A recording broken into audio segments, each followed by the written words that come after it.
I am so loving the garden. There's so many different shapes, textures, colours. Every bed, every island amongst the paths has different greens, different textures. Look at the softness of the fennel,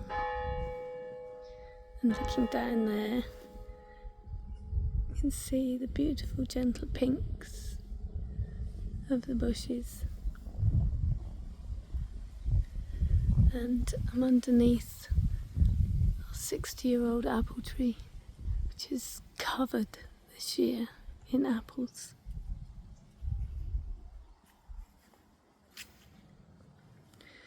Evidence of grandchildren.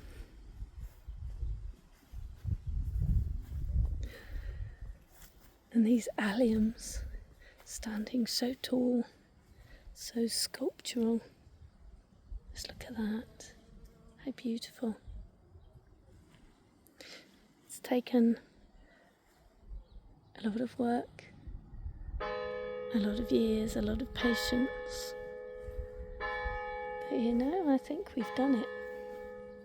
I think we have an absolutely beautiful garden. I wish you could smell the pinks.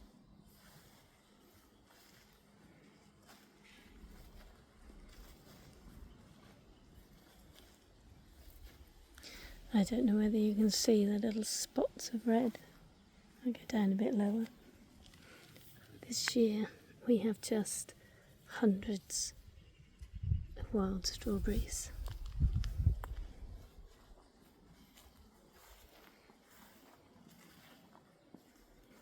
Everything seems to be very happily growing this year. I love this delicate, I think this is a type of London Pride, but I love this delicate cloud of flowers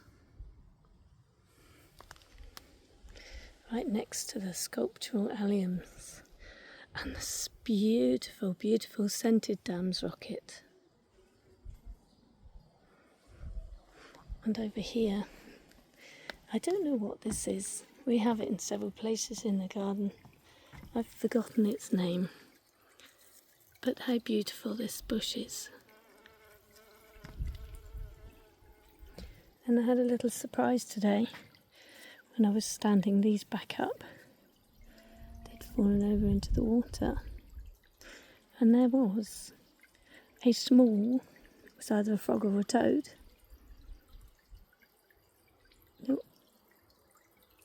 said hello and moved into deeper water.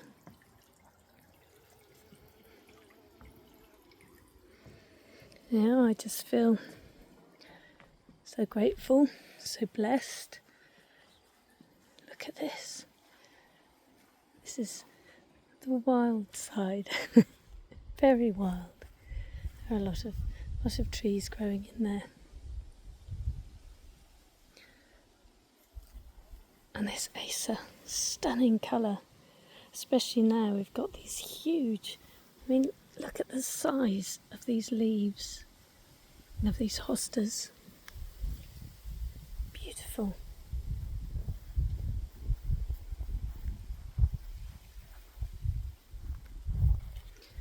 And the plums this year, the plum trees are just bowed down with so much fruit. This little woodland path, almost covered over, archways everywhere.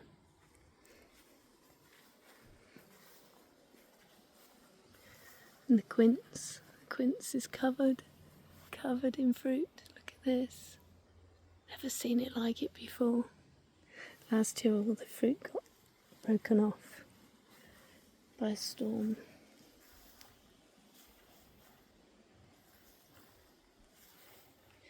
And this, we've managed now to have a succession of flowers.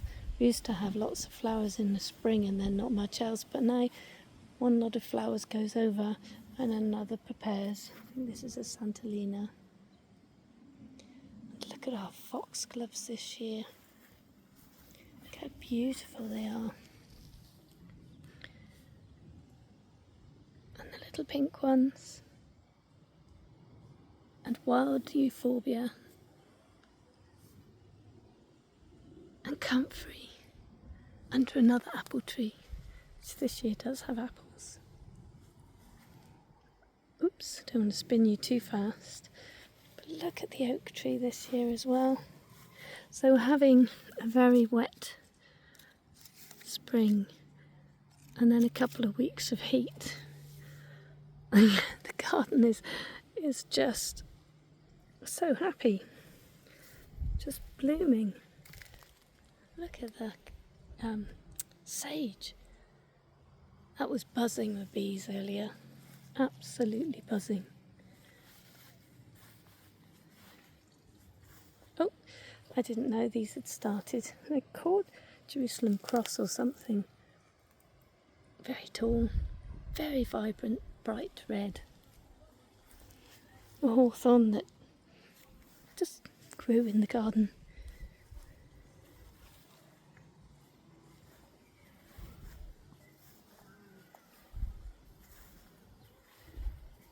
I just love it.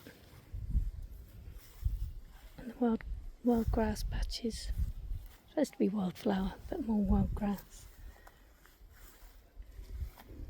And this is just a riot of colour. Oh, there's a butterfly down there. Can you see the butterfly? Oh, it's gone. The poppies this year, wow.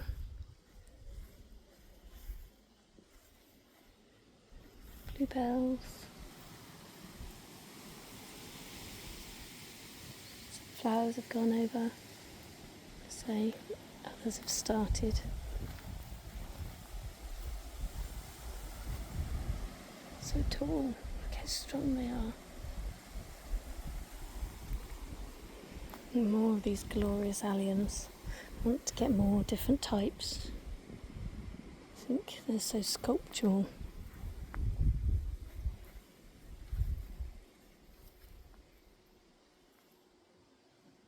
It's almost like a field here.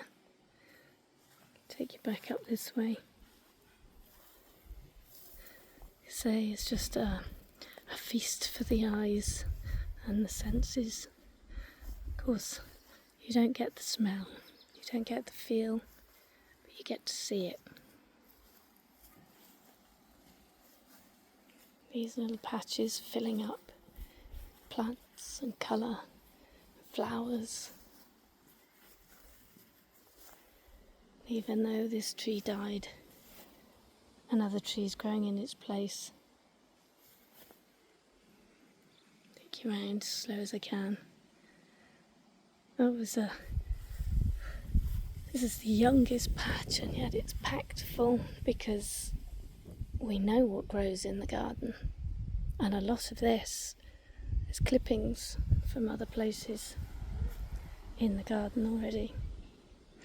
Once you know what grows, you can fill the garden with colour, and green and plants and life. And these here, I don't know what they are. We have them in several places. It's very furry and they're just starting. The ones in the shade haven't started yet. So yeah, absolutely loving our garden this year. And I hope you've enjoyed the little walk round.